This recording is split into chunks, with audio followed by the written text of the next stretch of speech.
dalam agenda kita belajar bersama tentang budaya positif, ya, baik di kelas maupun juga di sekolah kita, dengan harapan nanti kita setelah mempelajari bersama tentang budaya positif ini, kita akan bisa menerapkan di lembaga kita kepada putra-putri kita, kepada murid-murid kita, sehingga terbentuk karakter yang baik yang ada di lembaga ini, di TKIP Permata Hati Bojonegoro.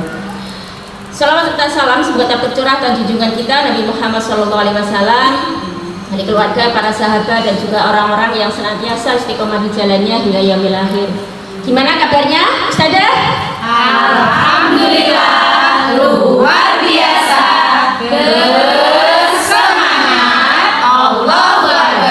Luar biasa. Alhamdulillah, Ustazah pada kesempatan siang hari ini, sebagaimana yang ada di layar, kita akan belajar tentang budaya positif. Mungkin sebelum kita membahas lebih lanjut tentang budaya positif, kira-kira apa yang terbersit di dalam pikiran Ustazah semuanya? Kira-kira apa? Seperti Iya. santun. Ya, silahkan. Kata-kata yang positif. Kata-kata yang positif. Yang positif. Ya, yang positif. Karakter yang positif. Karakter yang Kegiatan yang positif. Karakter yang positif. Iya.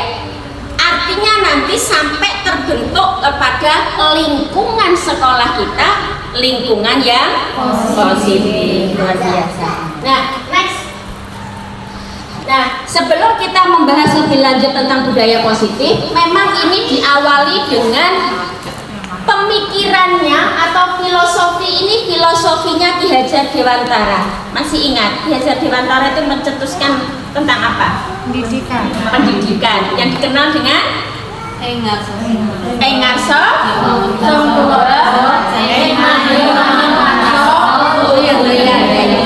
Ini memang yang benar-benar diterapkan oleh seorang guru kepada murid itu di situ.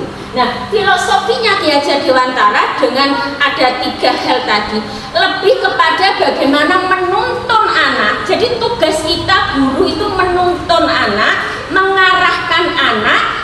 Pembelajaran itu berpihak pada anak. Ini harus nanti menjadi evaluasi bagi kita. Apakah selama ini kita menjadi guru ini masih dalam pembelajaran itu masih dari sumbernya dari guru semua, sehingga anak-anak tinggal jalanin. Sementara kita memang perlu sekali untuk bagaimana kita memfasilitasi anak kita sehingga bisa berkembang sesuai dengan potensi, bakat, dan minatnya. Jadi kita ini nuntun begitu. Ya.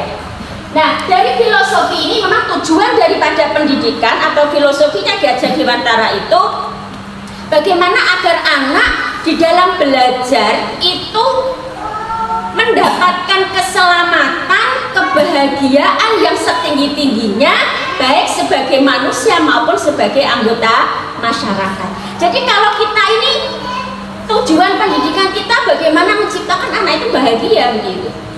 Kalau anak pulang sekolah nggak bahagia, ini berarti belum beres pendidikan kita, begitu ya. Jadi anak itu bahagia sampai akhirnya senang belajar.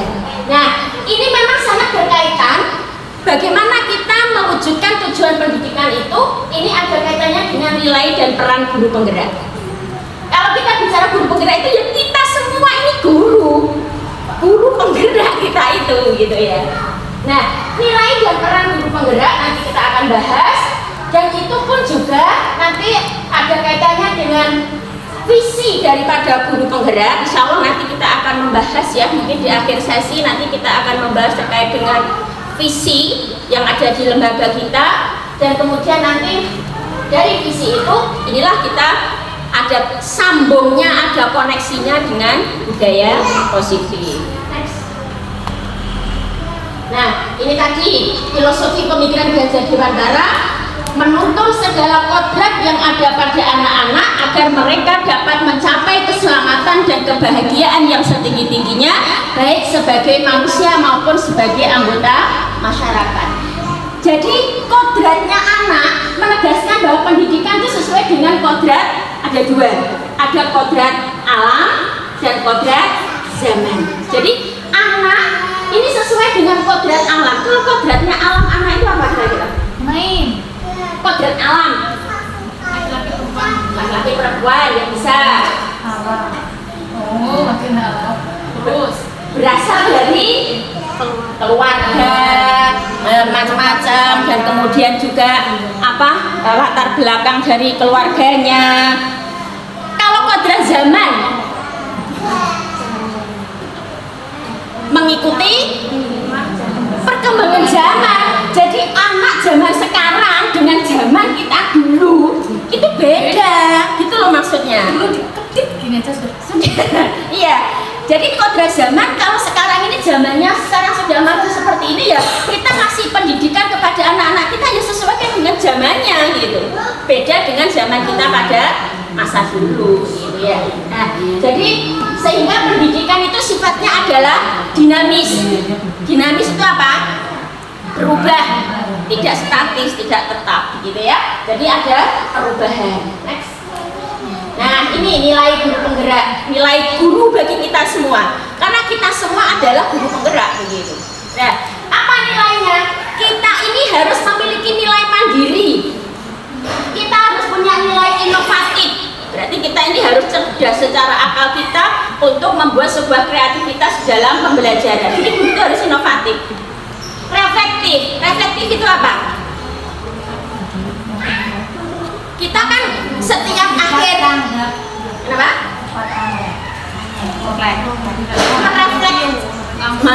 Mereflektif. Misalkan kita kan gini, setiap akhir pekan kita kan melakukan refleksi toh. Sama halnya dengan bagaimana kita mengevaluasi di dalam satu pekan pembelajaran dan kemudian kita memperbaikinya di pekan yang berikutnya. Jadi ada reflektif begitu. Coba misalkan perlu ya, misalkan di dalam waktu evaluasi bersama gitu, gimana refleksinya pembelajaran dalam satu pekan ini. Nah, waduh, anak saya kemarin dalam pekan ini begini-begini. Nah, akhirnya kan apa yang harus kita lakukan untuk perubahan? Gitu, itu reflektif. Kolaboratif. Berkolaborasi harus ada kerjasama di antara teman sejawat. Jadi nilainya guru itu ya harus bisa kolaborasi, bukan egois, merasa bisa sendiri, enggak. Tapi justru keberhasilan pendidikan di sini ya dari kolaborasi, dari kebersamaan, dari komunikasi, dari kerjasama di antara para guru. Berpihak pada murid, jelas. Nilai daripada guru di dalam mendidik itu harus berpihak kepada anak, bukan semua guru. Tapi bagaimana dalam mendidik itu berpihak kepada anak, benar-benar anak difasilitasi untuk mencari atau mendapatkan pengalaman belajar. Bisa dipahamin ya sampai sini ya. Kemudian peran menjadi pemimpin pembelajaran. Nah, ini harus memiliki ide-ide bagaimana agar menciptakan suasana pembelajaran itu menjadi pembelajaran yang aktif, kreatif, inovatif itu seperti apa. Kemudian menjadi coach bagi guru lain. Nah, kira-kira menjadi coach bagi guru lain ini Ustazah ini sudah melaksanain belum? Sudah. Setiap akhir pekan kan saling sharing bersama, ya kan, saling berbagi ilmu. Itu sebetulnya Ustazah itu sudah melaksanakan begitu. Kita kan sharing, diskusi, itu namanya coach, menjadi coach bagi guru lain. Mewujudkan kepemimpinan murid. Pada saat kapan guru mewujudkan kepemimpinan murid? Contoh kegiatan. Upacara. Nah, apa yang tadi happy morning? Sholat duha, ada yang jadi imam. Apa? Ditunjuk jadi tahfidz apa center. Waktu sebelum presentasi kan juga pernah ya? Ya gak apa-apa, melatih kepemimpinan. Sebelum memulai pembelajaran biasanya memimpin doa. Ini kan kepemimpinan. Jadi kan sudah kita laksanakan kan? Ya sudah, berarti sebenarnya kita tuh sudah melaksanakan peran kita begitu. Kemudian mendorong kolaborasi. Ya, semangat untuk kita sama-sama mendorong kolaborasi di antara kita. Menggerakkan komunitas praktisi. Nah, komunitas praktisi itu seperti apa? Contohnya mengikuti kegiatan Baksos. IGTKI, mungkin ada komunitas praktisi, komunitas belajar. Nah, berarti kan sudah toh ikut di kegiatan IGTKI, di KKG, Kepala TK, itu semuanya komunitas praktisi karena di situ itu ada komunitas belajar, di situ ada pembinaan, ada pembekalan.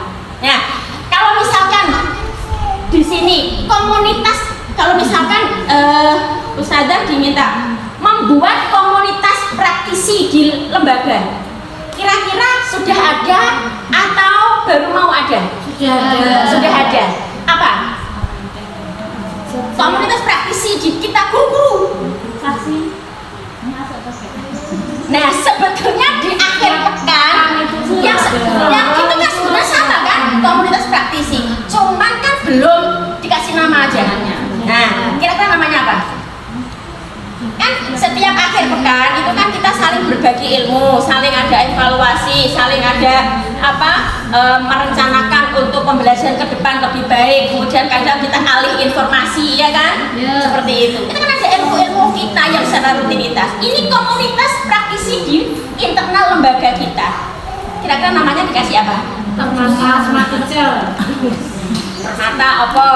Nah, misalkan dibikin Permata Learning Center, nah itu kan juga namanya komunitas. Makanya mulai sekarang kasih nama itu komunitas praktisi lembaga kita, gitu loh. Nah kalau di luar kan ikut GTKI, ikut Himpausi, itu komunitas praktisi ya. Next. Nah sekarang kita berbicara visi guru penggerak, visi. Kita belum kepada nanti visinya lembaga kita apa, nanti sama-sama kita nanti bahas bareng. Karena untuk mewujudkan visi di lembaga ini ada tata urutannya sampai nanti tercetus visi apa yang kita sepakati bersama. Jadi gak kurang-kurang toh, kan lembaga kita itu kan gini maunya, gini aja lah, begitu. Nanti ada tata urutannya sampai nanti kita sama-sama atas ide kita bersama, kesepakatan kita bersama, kita nanti menggunakan tahapan-tahapan sehingga tercetus visi lembaga kita. Gitu ya, insya Allah ini di akhir sesi aja. Nah ini kan diperlukan langkah konkret, ini maksudnya. Langkah konkretnya apa? Menggunakan apresiatif inquiry, itu seperti apa nanti. Kemudian tahapan bagja itu seperti apa nanti, waktu khusus pembahasan tentang visi. Gitu ya. Oke. Next. Karena ini ilmu baru. Kemudian nah sekarang budaya positif. Yuk sekarang kita masuk kepada budaya positif. Sebetulnya budaya positif itu apa? Suatu pembiasaan. Tadi kan sudah betul semua ya apa yang disampaikan. Makanya sekarang kita itu berlatih pokok ngomong. Berani saya salah? Merdeka. Betul. Pokok ngomong. Jadi makanya nanti kalau di antara ustazah ada yang mau untuk ikut di guru penggerak, jom ini berani ngomong, kenapa disalah? Ya harus berani bicara, harus berani ngomong. Ya, last.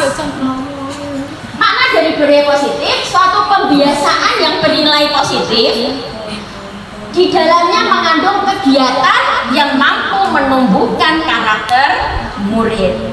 Sudah terbayangkan kan? Sebetulnya kita ini sudah menerapkan itu.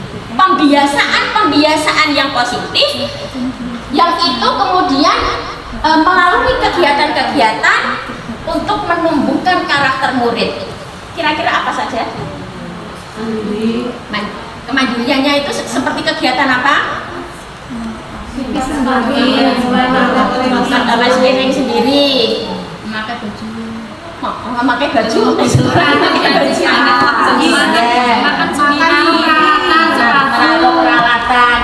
peralatan, merapikan mainan, mencuci piring sendiri, bersalaman dengan ustazah, berdoa, macam-macam. Itu semuanya adalah budaya positif.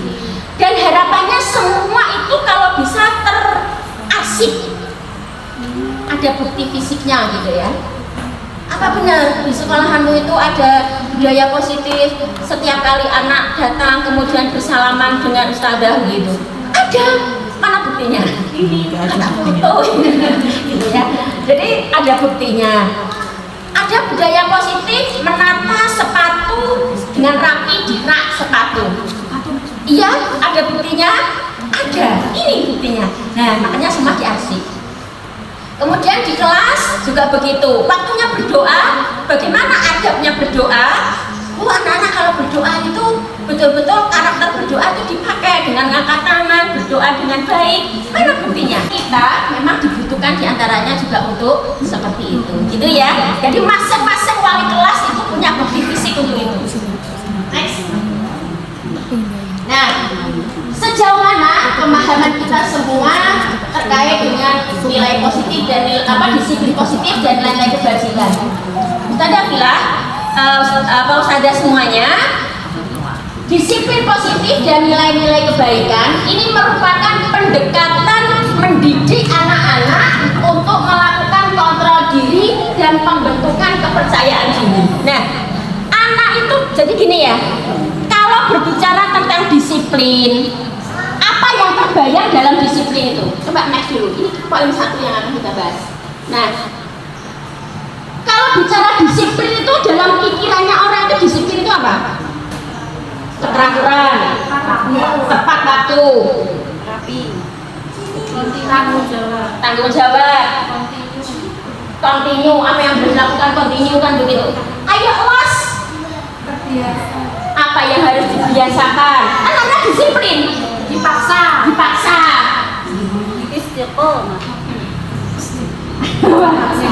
iya dipaksa, ada konsekuensi, teratur, kesepakatan, komitmen, peraturan, istiqomah, ya istiqomah ada bahasa kan pakai bahasa. Iya, pokoknya apa yang harus ditaati, kalau nggak ditaati kena sanksi. Pikirannya kan begitu, disiplin, berangkat tepat waktu, kalau tepat waktu kena sanksi. Mengaku nggak di sini? Iya. Yuk nanti kita koreksi bersama.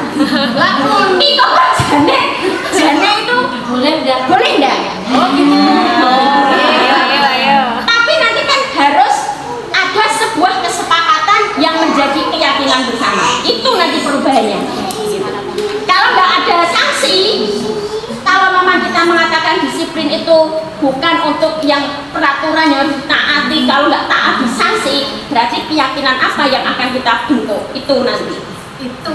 Nah,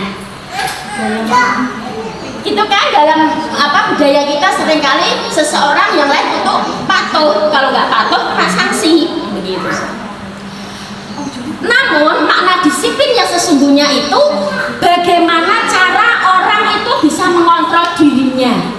Jadi kalau kemudian akhirnya dia melakukan sebuah kesalahan, itu sadar dengan sendirinya. Itu nanti yang dikatakan dengan disiplin positif. Nah, piye loh, kalau misalkan ternyata melakukan kesalahan nggak sadar-sadar, nggak merasa salah, gitu ya. Nah itu nanti ada tindakan tersendiri, nanti yang namanya restitusi. Tadi kayak lakonnya tadi, itu apa? Dari misalkan ada siswa kita, misalkan yang seperti itu dengan restitusi, ya. Jadi nanti dengan disiplin yang sesungguhnya, bagaimana bisa mengontrol diri, bisa menguasai diri, dan kemudian akhirnya menyadari dan kemudian melakukan tindakan sesuai dengan nilai-nilai yang baik, sesuai dengan nilai-nilai kebajikan. Nilai-nilai yang kita hargai agar tercapai tujuan mulia yang diinginkan. Setiap orang itu kalau mau melakukan sesuatu mesti kan punya tujuan. Ya.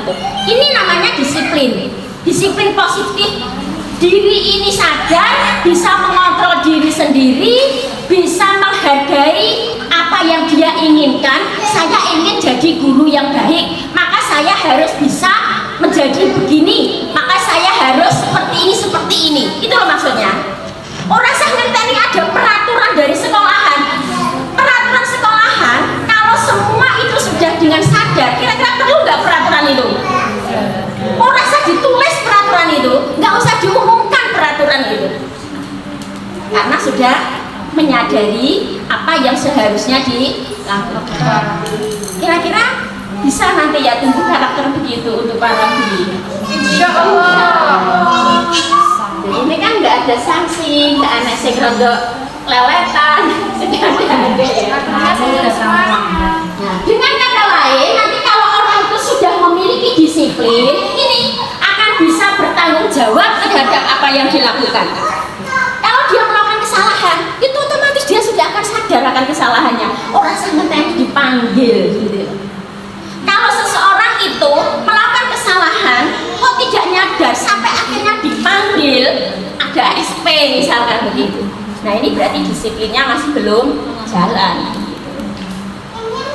Jadi bertanggung jawab pada apa yang dilakukan karena mendasarkan tindakan mereka itu pada nilai-nilai kebajikan.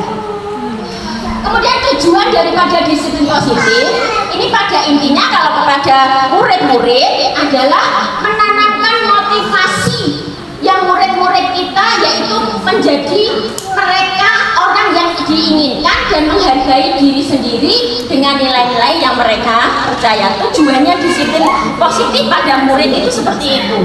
Jadi nanti anak itu akan tertanam motivasi dari dalam dirinya. Motivasi dalam dirinya itu apa namanya? Motivasi apa? Internal.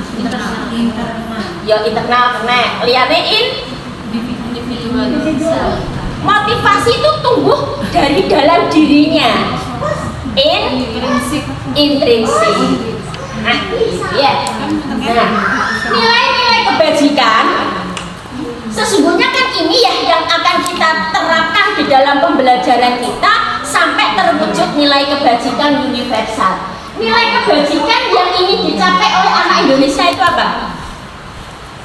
Terkenal saat ini dengan kurikulum merdeka? Profil Pancasila.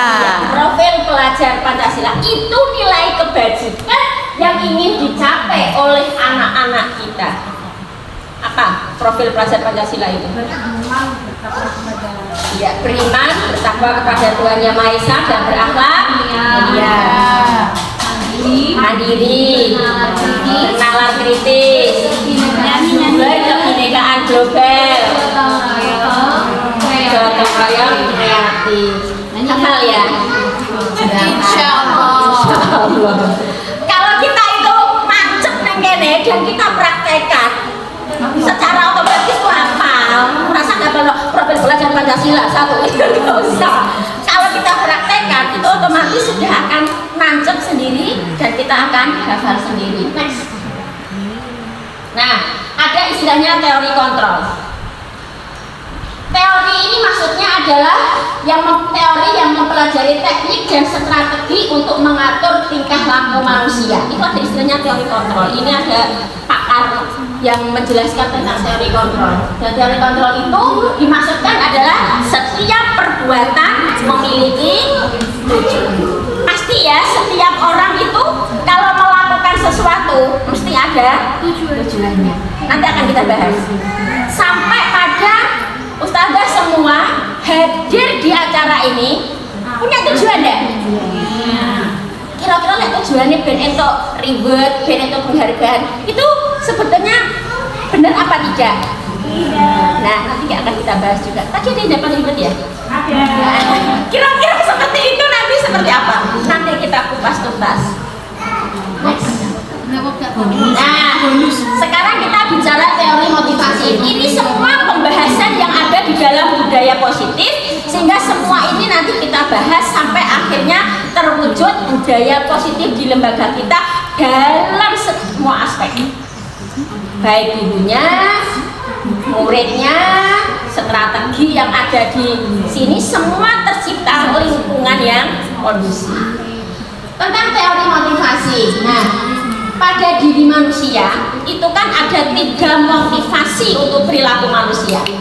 Yang pertama adalah gini, orang itu melakukan sesuatu, ada yang motivasinya ini. Yang pertama, menghindari ketidaknyamanan dan hukuman atau hukuman. Nah, itu level terendah betul. Ada lagi yang mencontohkan level terendah dari motivasi? Sambil kita ngoreksi pada diri kita masing-masing. Berangkat pagi nomor 1 dan dapat hadiah. Dan nggak kena dendam, betul. Nah, ini berarti levelnya terendah. Nah, oh, si mendapatkan penghargaan berarti level 2. Nah, si level 1 berkah itu hukuman. Kira-kira ngono apa enggak? Sudah tahu, udah tahu pelajaran gue. Ini yang harus kita koreksi begitu. Bisa jadi motivasi ini juga ada pada diri guru-guru begitu. Aku benar-benar suka nyaman lah, aku ya suka misalkan berangkat telat kan saya suka gitu kan gini. Nanti teman-teman nanti melihat saya, nanti kalau saya telat kan mereka melihat saya gak enak lah aku. Atau nanti saya telat nanti kan dapat hukuman. Itu level terendah motivasi. Sehingga motivasinya berangkat pagi, ya menungui cuma gitu.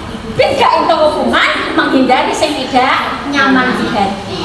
Wah, nanti saya datang terlambat mesti aku diberi karo aku. Gitu ya. Nah, apa ada motivasi yang kedua untuk mendapatkan imbalan atau penghargaan? Kira-kira masih begini enggak? Jujur saja. Saya akan kreatif, saya akan aktif, saya akan membuat inovatif biar saya nanti dapat penghargaan. Nah, semangatnya, motivasinya itu hanya untuk mendapatkan imbalan.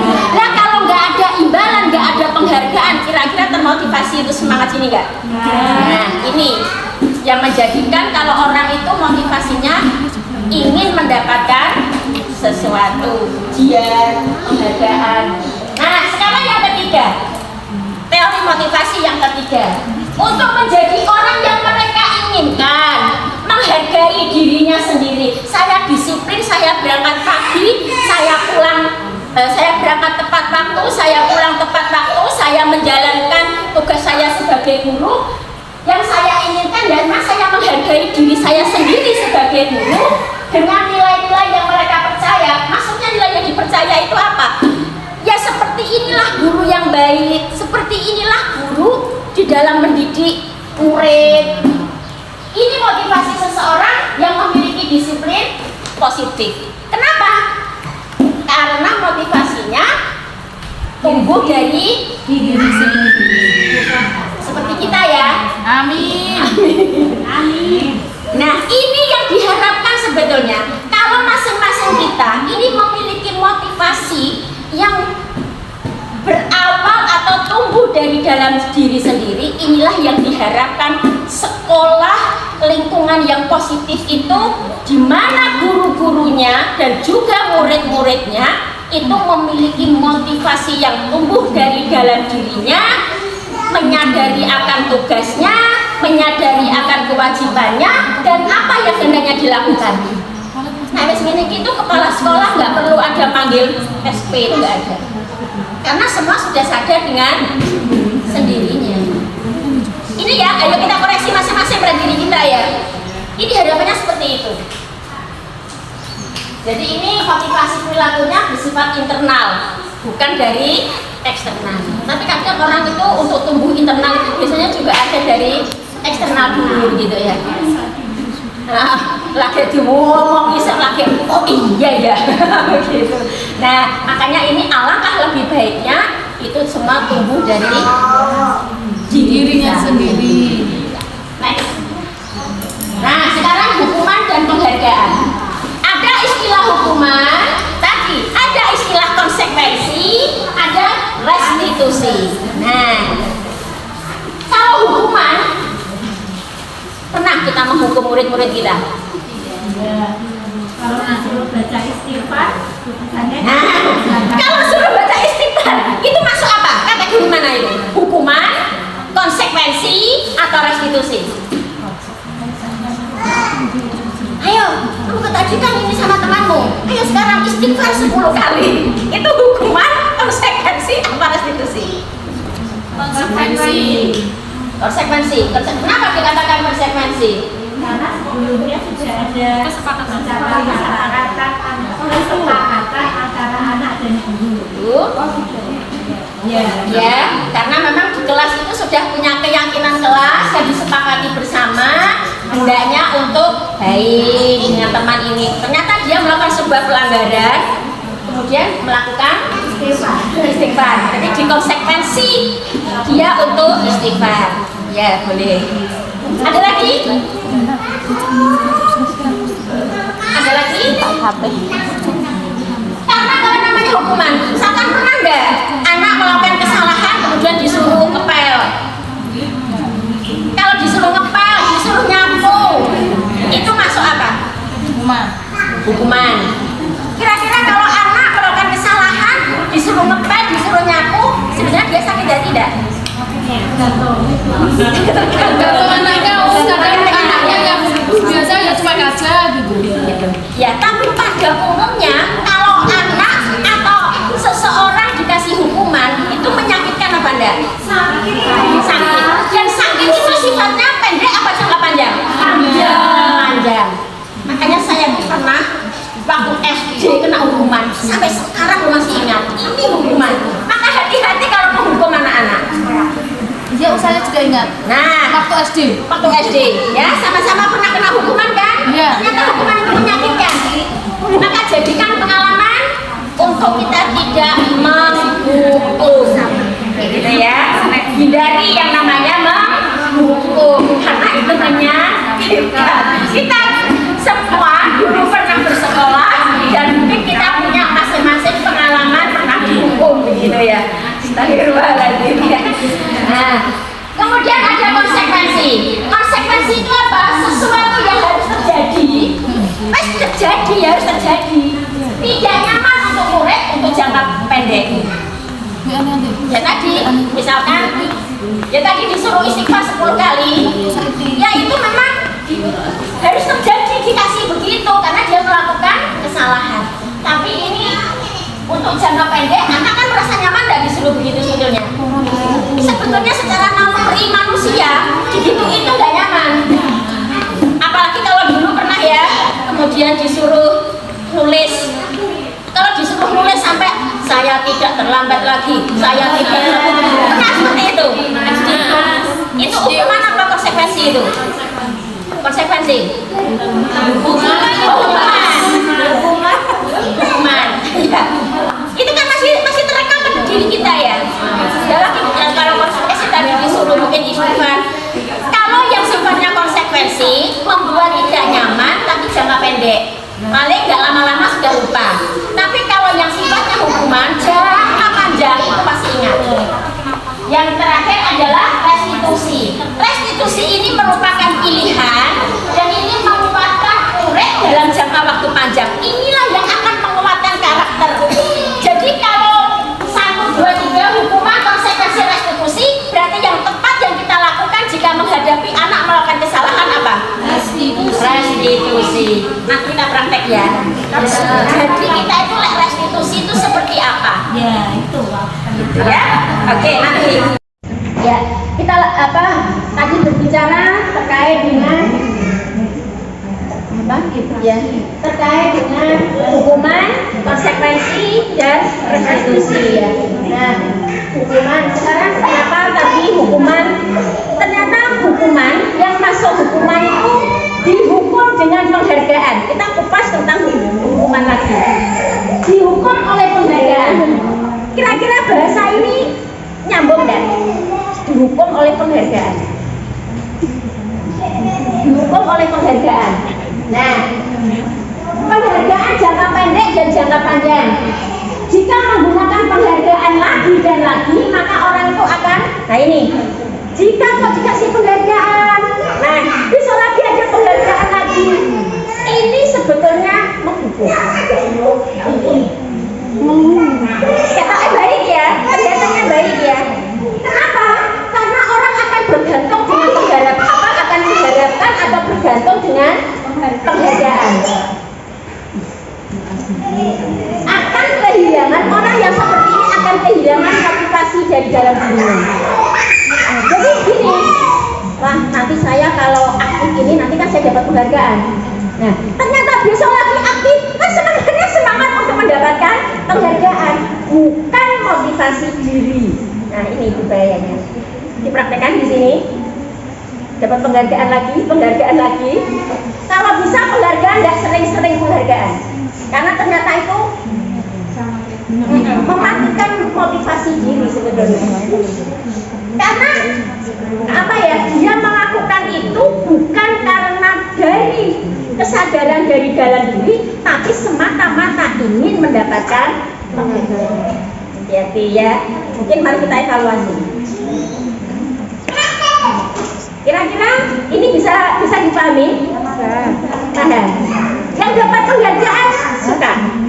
Yang tidak dapat tidak suka. Berarti kan yang mendapatkan kan hanya ingin mendapatkan penghargaan. Jika seseorang mendapatkan penghargaan untuk melakukan sesuatu yang baik, ya benar melakukan sesuatu kebaikan dan dapat penghargaan, tapi dia itu nggak merasa berbuat baik. Oh, tadi yang saya lakukan itu kebaikan dong. Kita nyadar. Karena yang tadi iming-imingnya adalah mendapatkan penghargaan. Begitu. Mari kita sadari semuanya ya. Jadi kadang kan orang itu kan harapannya itu kan ingin untuk penghargaan, bukan sesuatu yang seharusnya begini yang harus saya lakukan. Penghargaan tidak efektif karena suatu penghargaan yang diinginkan itu dengan persyaratan. Kalau lomba berarti kalau buat semangat penghargaannya. Nah, sekarang kalau berbicara tentang lomba, kira-kira kalau anak usia dini seperti ini dilombakan dan kemudian untuk mendapatkan penghargaan itu mendidik apa enggak? Ya, saya maksud lombanya buat kita sendiri. Nah, kalau kita yang lomba untuk memotivasi kita untuk berkarya kreatif, itu enggak apa-apa. Tapi kalau kaitannya dengan penanaman karakter, seharusnya adalah tumbuh dari diri kita. Misalkan ada lomba guru, nah, otomatis kan guru itu kan diuji kreativitas, kecerdasannya, kompetensinya, kan begitu. Itu tidak ada masalah, artinya karena untuk meningkatkan kompetensi dirinya. Tapi kalau hubungannya dengan karakter, itu sebaiknya bukan sebuah perlombaan. Ya, karena kalau seperti karakter berarti kan untuk mendapatkan penghargaan kan, pada situ nggak bisa. Dan kalau katanya dengan lomba, kalau untuk anak-anak usia dini itu sebetulnya juga tidak tepat. Memang lomba itu kalau saya bicara dengan psikologi itu usia SMP usianya. Nah, kita koreksi. Sekarang kan seringkali kan anak-anak kita lombakan apa tujuannya itu? Anak saya Padahal sebetulnya itu kan apa ya? Anak seusia itu kan bukan untuk apa ya? Bukan untuk lomba untuk bersaing dengan antar seperti itu, enggak, tapi lebih kepada penanaman karakter yang baik atau budaya positif itu yang diterapkan kepada anak-anak begitu. Ini yang harus kita koreksi. Makanya sampai ada orang tua itu yang menyekolahkan anaknya mencari sekolahan yang tidak ada pialanya, kan begitu. Sama begitu. Ada juga lembaga itu yang memang tidak pernah mengikutkan anak didiknya, anak TK maksudnya, untuk lomba. Nah, ini ternyata oleh orang-orang yang tim psikolog ini dicari yang seperti itu. Masih ingat ya, dulu kita ikut pelatihan waktu di SDT itu, yang dari Jogja itu, apa? Mengumpulkan piala, sekolah juara ya, kan begitu kan? Saya tuh sempat agak ini ya saat itu. Ya memang sebetulnya anak usia dini itu festival untuk apa ya? Biar tumbuh dalam dirinya itu kebersamaan, percaya diri, sosialisasi, tumbuhnya karakter sosial yang baik. Jadi itu ya, kita harus apa ya, nanti mungkin perlu ada penguatan materi tersendiri terkait dengan hal ini. Tadi saya sudah sempat bicara dengan psikolog begitu ya, mungkin nanti ada materi tersendiri untuk itu. Penghargaan yang merusak hubungan. Ketika seseorang diberi penghargaan atau dipuji di depan banyak orang, wah luar biasa ya, usia itu gini-gini. Kira-kira sing liyane ada sakit hati nggak gitu? Merusak hubungan itu. Itu sebetulnya secara naluri manusiawi. Ya Allah, merajuk pujian sini, itu begitu. Ternyata begitu, nggak disangka lah, nggak dikira toh. Ternyata memuji, sering-sering memuji di hadapan khalayak umum itu ternyata merusak hubungan. Pasti ada yang lain nggak suka sama Begitu. Berarti kita kalau dengan anak-anak kita juga begitu. Kalau kita puji semua gitu loh anak-anak kita. Wah hebat ya Mbak Hasna, wah hebat ya Mbak Nuni, wah hebat ya Mbak Ulfis. Masing-masing itu punya kelebihan, punya kehebatan yang harus dipuji semuanya. Nah, penghargaan juga mengurangi ketepatan.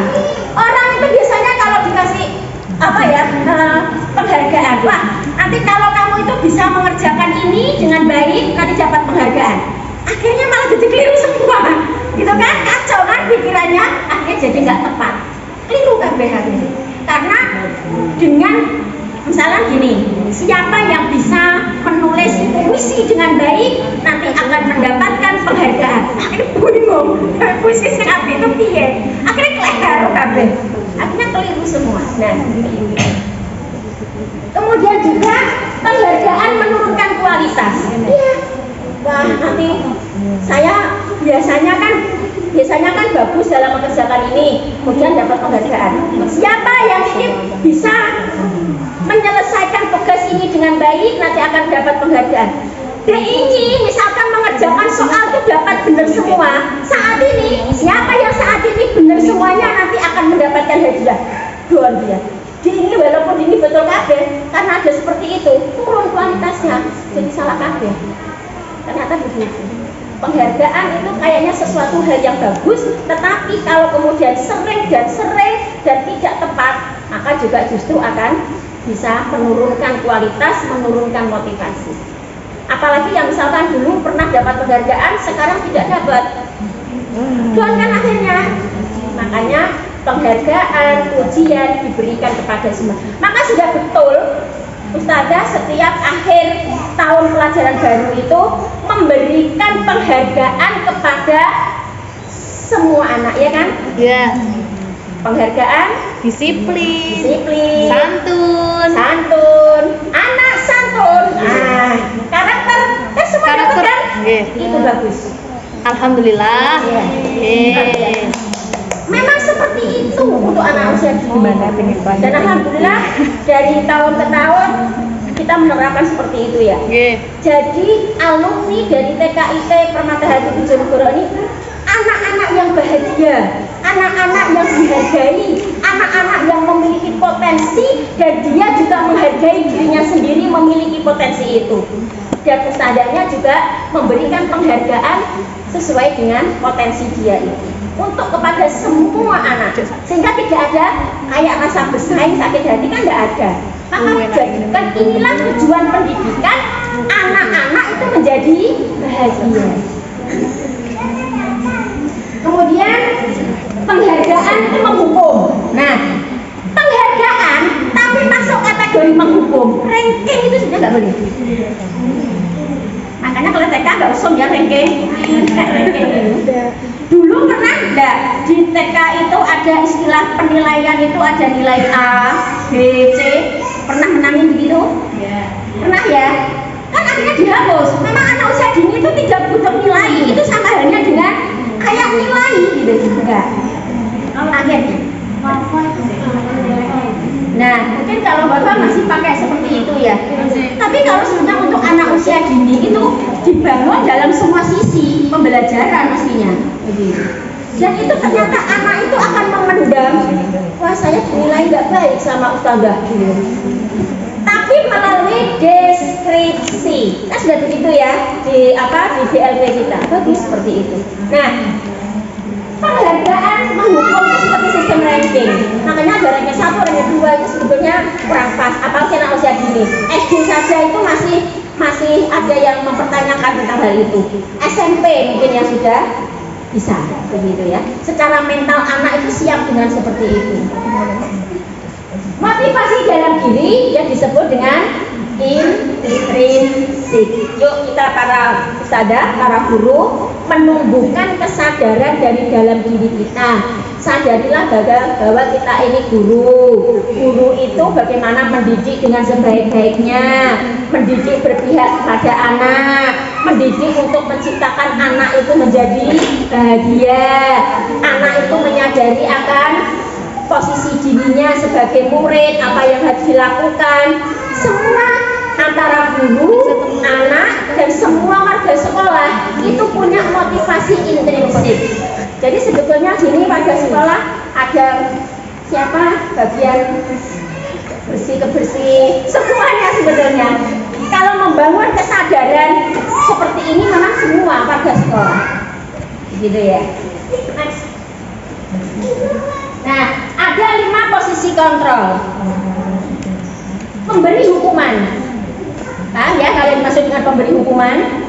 Ada kesalahan, ada kesalahan, dihukum, gitu ya. Ada pembuat rasa bersalah. Nah, bisa mencontohkan nggak kalau pembuat rasa bersalah itu seperti apa? Misalkan ada anak toh melakukan kesalahan, ya toh.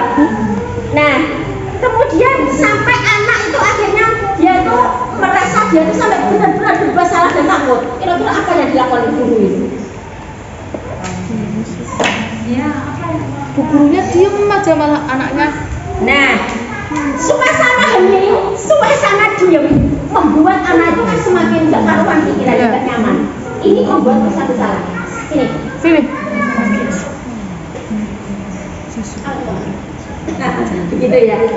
Jadi gurunya itu menang karena dia dan kemudian seperti apa ya, menginterogasi kepada muridnya. Jika suasana itu hening, jadi muridnya sampai merasa tidak nyaman. Apalagi pengen ngerti gurunya nggak panik gitu ya. Remaja kan di sini.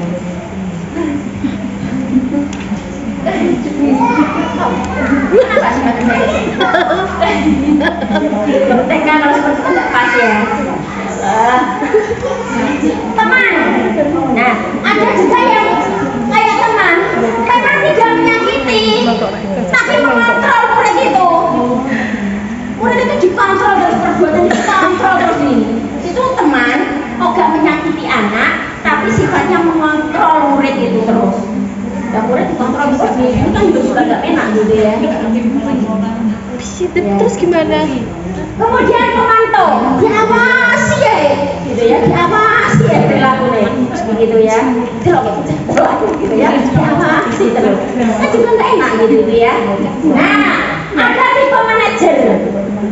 Tipe manajer ini guru mempersilahkan murid kalau artinya kalau murid itu melakukan sebuah kesalahan. Jadi kalau melihat sebuah kesalahan anak didik itu, tipe manajer itu mempersilahkan kepada murid apa tadi yang kamu lakukan? Ya coba saya tadi ini, gitu ya. Nah, kemudian apa yang dilakukan oleh gurunya? Guru itu mendukung murid untuk menemukan solusi dari permasalahannya sendiri. Ya, tadi kamu kan dorong temanmu, iya. Gini, kamu tadi ngapain? Kok sampai temanmu nangis? Ayo jujur sama ustazah. Ya tadi saya tadi itu mendorong ini sampai jatuh kan gitu. Nah, kan gitu kan. Terus kira-kira apa yang akan dilakukan? Nah, suruh dia itu, guru itu mendorong murid untuk menemukan solusinya sendiri. Jangan didikte. Ayo sekarang minta maaf. Jangan begitu dulu. Anak itu biar menemukan solusinya dan dia itu mempertanggungjawabkan perbuatannya. Jadi kalau guru itu tipe manajer, guru itu memberikan kesempatan pada murid untuk menceritakan kesalahannya apa dan kemudian bertanggung jawab atas perbuatannya dan kemudian menemukan solusinya sendiri. Itu guru itu cukup mendorong sehingga sampai anak tumbuh kesadaran yang seperti itu. Gitu ya, jangan langsung. Sini kamu tadi mau ngapain aja? Sekarang minta maaf. Ayo saling. Oh, jangan begitu ya. Itu bukan tipe manajer. Berarti kalau dari 5 posisi kontrol ini yang seharusnya yang tepat bagi kita guru dalam menangani kesalahan murid seperti apa? Tipe manajer. Sepakat ya? Kita bisa jadi tipe manajer ya. Ustazah semuanya yang berbahagia. Jadi untuk selanjutnya ya terkait dengan kebutuhan dasar manusia. Jadi setiap manusia itu memiliki kebutuhan dasar ya. Jadi ada 5 kebutuhan dasar manusia. Dimana ketika kebutuhan dasar itu tidak terpenuhi dengan baik, ya maka besar kemungkinan ya akan terjadi perilaku manusia itu yang tidak sesuai dengan norma atau aturan yang berlaku. Nah, apa saja dari 5 kebutuhan dasar manusia itu? Yang pertama adalah kebutuhan untuk bertahan hidup. Ya apa itu? Seperti ya makan, minum, sehat, merasa aman. Ini semua kebutuhan manusia untuk bertahan hidup. Jadi ya kebutuhan ini bisa dipenuhi dengan ya makanan, olahraga, atau memberikan perlindungan. Begitu juga gitu ya, kasih sayang dan rasa diterima. Ini kebutuhan dasar yang kedua. Jadi kebutuhan untuk diterima. Kebutuhan ini memang ya berkaitan dengan aspek sosial dan juga psikologis. Apa itu? Contohnya ya rasa diterima, bisa dicintai, berbagi, dan juga bekerja sama itu sendiri. Kemudian kebutuhan dasar manusia yang ketiga itu kekuasaan dan penguasaan. Jadi ya kebutuhan pengakuan atas kemampuan seseorang. Jadi seseorang itu ternyata juga butuh gitu ya untuk diakui atas kemampuannya begitu. Jadi ketika seseorang itu ingin didengar, diakui, jadi dianggap untuk berprestasi, bisa memimpin, menjadi kompeten, ya maka sesungguhnya orang tersebut memiliki kebutuhan akan kekuasaan dan penguasaan gitu ya. Nah, untuk selanjutnya ada kebutuhan kebebasan yang keempat ya, atau kebutuhan akan pilihan. Jadi manusia itu pada dasarnya hidupnya pengen bebas ya, membuat pilihan untuk mandiri, bisa mengeksplorasi hal-hal yang baru. Jadi ini merupakan kebutuhan manusia, kebutuhan untuk memilih dan membuat pilihan. Yang terakhir, yang kelima adalah kebutuhan kesenangan. Jadi ya manusia itu butuh ya untuk merasa senang. Kebutuhan akan rasa senang, gembira, ada humor, ada tertawa, itu dapat dipenuhi dengan ya bergurau gitu ya. Dan ini semua menjadi kebutuhan dasar manusia atau yang disebut dengan 5 dasar kebutuhan manusia. Jadi itu ya Ustazah semuanya. Dan untuk selanjutnya, Nah, sekarang ada istilahnya keyakinan kelas. Ini masih dalam rentetan dari budaya positif. Karena ini nanti lebih kepada bagaimana terwujudnya budaya positif itu ya adanya keyakinan kelas. Nah, keyakinan kelas itu maksudnya apa? Nilai-nilai kebajikan yang tersirat dan tersurat, maksudnya begitu, yang disepakati bersama. Contohnya gini, apa keyakinan kelas yang pernah Ustazah lakukan? Nilai-nilai kebajikan yang merupakan kesepakatan bersama. Biasanya kita mengawali pembelajaran kan ada apa? Kenapa? Kalau berdua jelas kesepakatan bersama. Ya, tapi mengistilahkannya sekarang bukan peraturan, jadi keyakinan kelas. Kalau masih mengistilahkan peraturan, berarti nanti kalau tidak dijalani dapat hukuman. Keyakinan kelas itu berarti berawal dari kesepakatan bersama untuk dijalankan bersama. Apa? Keyakinan kelas biasanya yang dilakukan apa?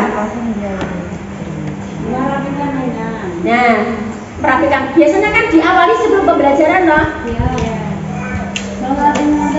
Berdoa sebelum kita. Ikrar. Kalau ikrar itu apa kemarin bunyinya itu? Jadi atau jadi memang perlu nanti mungkin tim kurikulum membuat keyakinan kelas sehingga itu yang menjadi nilai kebaikan yang disepakati bersama dan dijalankan bersama, begitu loh. Nah kalau misalkan ada yang kemudian tidak menjalankan, ini berarti murid melakukan kesalahan. Apa yang harus dilakukan? Pakai posisi kontrol tadi, berarti pakai tipe guru sebagai manajer. Cara menyelesaikannya nanti pakai segitiga restitusi, gitu ya. Jadi biar kita itu nggak dolem gitu loh pada pendidikan ini, sehingga kita bisa menjalankan tugas pendidikan ini memang sesuai dengan kodratnya guru dalam mendidik yang sebenarnya itu ya begini, gitu ya. Tidak dolem kita itu. Kita kan pengen kan apa yang kita lakukan sebagai guru ini menjadi investasi di Amin, nggih Us. apa yang kita lakukan pada anak didik kita saat ini nanti mungkin di usia dini ini belum begitu nampak atau mungkin nampak masih kecil, nanti akan membekas dan nanti akan terrealisasi pada saat dia dewasa. Pendidikan usia dini ini sebagai dasar, maka sesungguhnya yang mendidik juga orang yang benar-benar berpendidikan, orang-orang yang benar mengerti, orang-orang yang nggak salah dalam mendidik, karena ini fondasi anak usia TK itu. Karena ini nanti yang akan menjadi berkelanjutannya anak itu, penanaman karakter anak itu nanti sampai pada usia dia dewasa. Inilah jariah kita gitu loh Ustazah. Siapa ngerti nanti yang menjamin masuk surga kita karena mendidik anak-anak ini. Ini kan gitu ya, makanya belajar bersama-sama ya, insyaallah. Nah, keyakinan kelas seperti itu. Masih ada berapa slide? Nah, ini Ustazah ya. Jadi keyakinan kelas itu ya tadi nilai-nilai kebajikan apa yang akan kita terapkan. Saya kasih PR di bagian kurikulum ini ya. Nanti coba buat keyakinan kelas, nilai-nilai kebaikan apa yang diterapkan di kelas dan sekaligus karena di kelas-kelas otomatis menjadi keyakinan sekolah. Ini nanti yang merupakan karakter yang ada di lembaga sini. Ini kira-kira nanti bisa memunculkan ya nilai-nilai kebaikan apa yang akan kita terapkan sehingga anak itu mengikuti itu. Misalkan datang sekolah tepat waktu, nggak apa-apa. Di kelas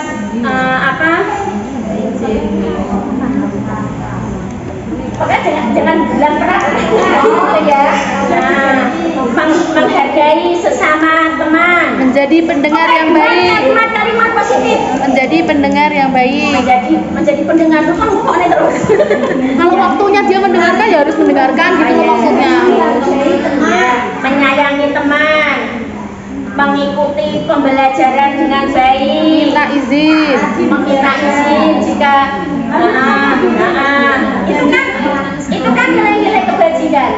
Coba nanti buat berapa nilai kebajikan dan itu nanti bersama anak-anak, tapi buat kesepakatan dulu dari para guru dan kemudian nanti disampaikan kepada anak-anak sepakat. Nah, yuk kita sama-sama ya Ustazah dan anak-anak menjalankan nilai-nilai kebajikan ini, menata tempatmu pada tempatnya, menjaga kebersihan lingkungan kelas, gitu loh maksudnya. Ini bisa dibuat ya, insya Allah nanti akan membawa kebaikan untuk semua dan ini pun berlaku untuk guru maksudnya, gitu ya, berlaku untuk guru sehingga nanti sama-sama yang menjalankan keyakinan kelas ini akhirnya menjadi keyakinan sekolah, guru, murid dan warga sekolah. Mestinya Pak Jono, Mas Nabil juga ikut untuk merumuskan keyakinan kelas. Penting, nanti kalau pas pembahasan merumuskan keyakinan kelas bersama mereka, libatkan semua warga sekolah.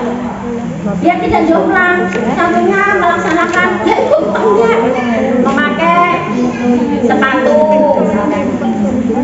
Nah, kalau keyakinan kelas itu sudah dibuat, sudah merupakan kesepakatan bersama, dan kemudian hendaknya namanya sebuah kesepakatan kan dijalankan bersama. Kemudian ada yang kemudian tidak melaksanakan, berarti membuat sebuah kesalahan. Maka yang dilakukan adalah melakukan segitiga restitusi.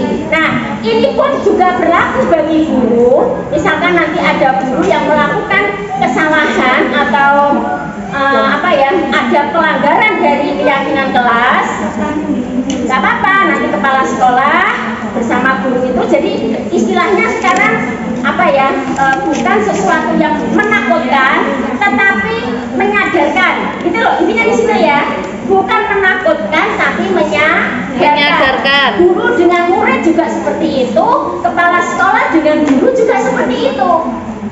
Jadi kesalahan bukan sesuatu yang kemudian akhirnya menakutkan dan kemudian membuat down dan tidak maju, enggak.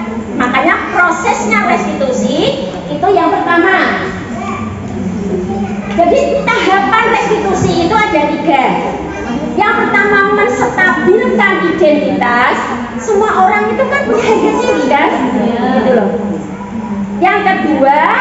validasi tindakan yang salah. Nah, yang ketiga, melakukan keyakinan, menanyakan keyakinan. Iya caranya. Nah, maksudnya begini, tahapan yang pertama, misalkan kita ada seseorang sopo mesti contohnya berbuat kesalahan, misalkan gitu ya. Nah, misalkan Usida, misalkan apa kesalahannya Usida kira-kira? Seragamnya nggak sama tadi. Ya.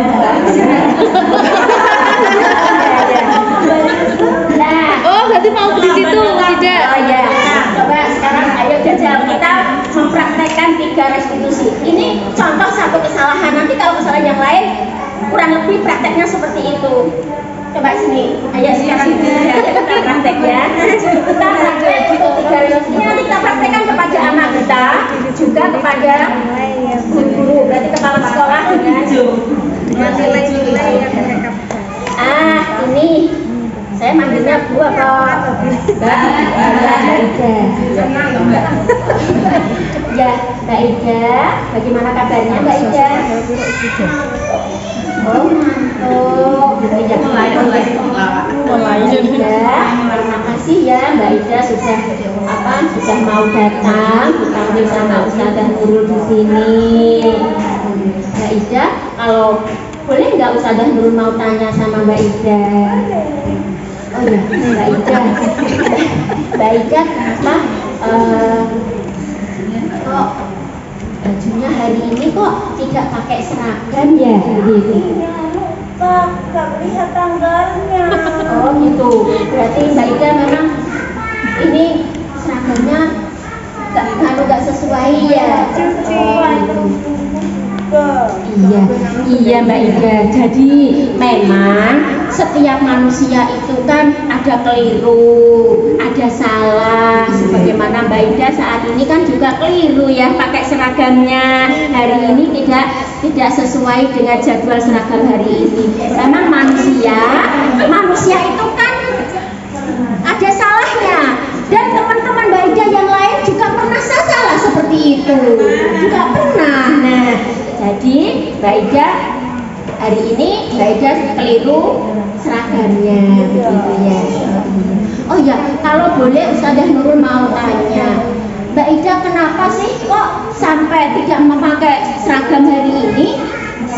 Tak kira itu sekarang yang pakai baju hijau untuk besok, ternyata hari ini. Kok bisa sampai lupa? Kok bisa sampai nggak tahu kalau hari ini hari seragamnya pakai seragam yang hari Senin ini? Tak lihat tanggalnya Ustazah. Oh, nggak dilihat tanggalnya. Oh, Liburan lupa hari sampai oh iya, sampai lupa ya. Oh iya, iya. Tapi Mbak Ida merasa enggak kalau Mbak Ida itu salah? Merasa. Oh, merasa salah ya. Iya.